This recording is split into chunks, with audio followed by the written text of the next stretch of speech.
كورن قف هدو لح قل قرئة فريه سقعان تكاسارو وكدهو وحبكو مجران قرئان adiga gashanaysa wax walba laakiin waa guri lix qola waa kala furihiisana iska leh waa adina soo dhigatid frinjeerka waa adina soo dhigatid stoofka waa adina soo dhigatid sariirihii salootadii wax kasta adiga wax walba guri kaaga dhigay wax cuntada loo kariyo kulli jirkeena waa saas oo kale maskaxdeena waa saas oo kale waana la siiyay maskaxdii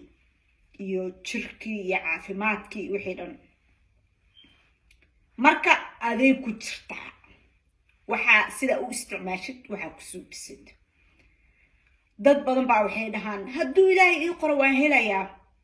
ilaahay already qaybtiisu waa suubiste jir caafimaad qabo waa ku siiyey maskaxna waa ku siiyey qaybtaada inaa qabsatid waayo qofkii furahaas guriga lixda qolaa gacanta ka saaray inta daba raacida dhaysa guriga sirtii soo dhigay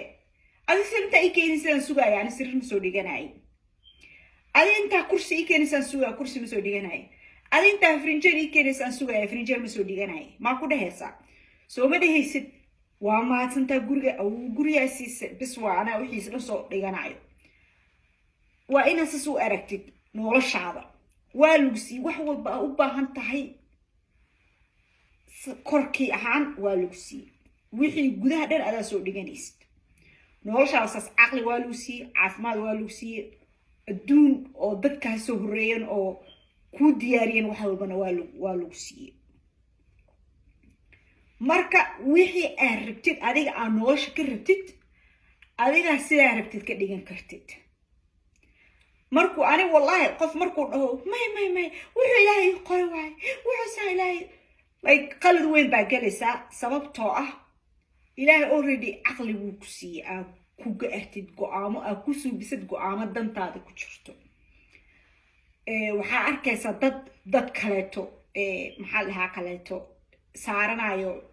maxaa la dhahaa blame gareenayo ama dhahayo qofkaana saan igu suubi intaasoo sano uu saan igu suubi intaasoo sano uu saan igu xadgudbay qof intaasoo sano ugu ogolaatay inuu kugu xadgudbo see u adkaysanaysaa dhib sometimes annaga adduunka aan joogno adduunka gurigeenaha annagaa suubisano qof haddaa aragtid mar walba lagu xadgudbaayo waa iyaga qof haddaa aragtid aanan mas-uuliyad qaadanayn oo dhehaynan qaladkan ama uga dhaca aniga qofkan u ogolaado inuusaan ii dhaco laakiin mar damba dhacayso baa la rabaa inuu dhaho qofka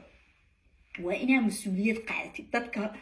wax walba ilaahay korka ka saaro dadka kale wax kale korka ka saaro waa dad rabin inay mas-uuliyad qaataan waxay rabaan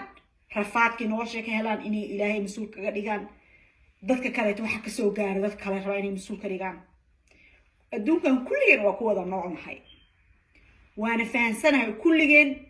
isku nolol ma lihin isku levelna ma kala joogno nolosha qof walba experience waa macnu si ay sheegay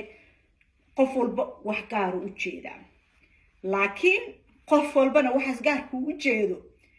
asaga xukumo adiga xukunti diinta xataa way dhahday waxa bedeli karo wixii lagu qoray waa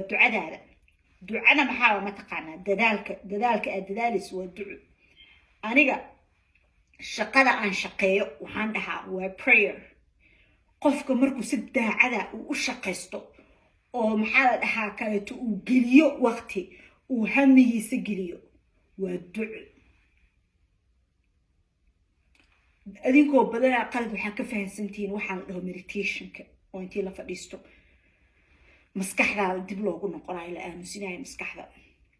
oo aad sawirinayso waxyaalaha jeceshahay laakiin ani maxaan u aqaana taas ma taqaanaa marka aad tukanaysid labadooda way isla socdaan actually markaad tukanaysidna ilaah baa la hadlaysaa markaa quraanka akhrinaysid ilaah baa la hadlaysaa prayer waxaa waaye adigoo ilaahay la hadlaysid meditation waxaa waaye adigoo dhegaysanaysid ilaahay wuxuu ku dhahayo meditation waa dhegaysashada ilaahay uu ku sheegayo wuxuu ku sheegayo because aad ka hadlaysid wax ma maqlaysid taas waa hal af lagu siiyay iyo laba dhagood saa wax ma qashid مر هذا مرنا عامس دقيسو أدونك هرمر أرد لغو ما قارو وأدونك waxa lagu gaaro horumar waa isdejin maxaa samar iyo shaqeysasho shaqeysana kamid afraad ka sacad shaqeynaysa laakiin waxaan ka wadaa hatta maalintii hadda 5 saac shaqeynaysa 3 saac hadda shaqeynaysa oo qof daacad u ah waxa ay qabanaysa qiyaamada iyo jarjarida meel soo jarjarida iska yareen daacad wax walba ay subisa daacadnimo ku suubi wax walba ay subisad u samar hadduu sidaa noqon sidaa u rabto u san noqon mar walba ogow wallahi been inaan ku sheegin qofka daacadda ah oo samro oo ku socdo wanaag oo xumaan maxaa lahaa kala jecleen qofna naftiisa la jecleen wanaag la helaa qofkaas wanaag bisu helaa shaqo la wadayna wax laguma waayo waa sharciyada adduunka ka mid tahay waxa awadid meel baa lagu soo ogaadaa marka maanta waxaan rabay inaan idin ku dhiirgeliyo inaa aadan noqon qof wax ku dhacale noqon qof wax ka hortago noqon qof suubiyo waxa aad jeceshahay oo ku roon waxay noqotaba oo ku roon oo qof kale intuu wax gaarsiinaynin والله قوة iska qaadin furiga haysataa xasuuso furahaas